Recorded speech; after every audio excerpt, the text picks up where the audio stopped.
Hey guys, this is Fundo on One Show Pagama. Coming up next on Imbewu this week, Monday. Zandile names the snake Mbululu and learn the treasures has special needs. Kamadonsela has a dream that the Bhengu baby is in danger. Tuesday. Zola water breaks and the Bhengu baby is on the way. Zandile witchcraft is waking as Nkululeko gives her a key to his place. Wednesday.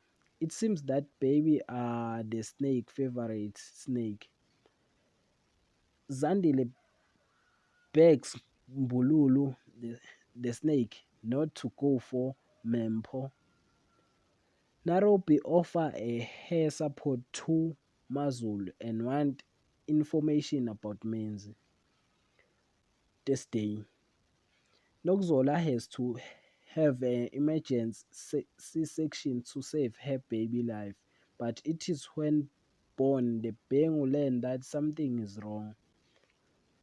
Zandile wants to stop the snake from hitting Kulego child and redirect it against Mazul. Friday. At the Rampasite house, Vanya plants a seed of doubt in Sharia's head about Jason being the one. That is for this week. Thanks for watching. Don't forget to like and comment and subscribe. Therefore, thanks.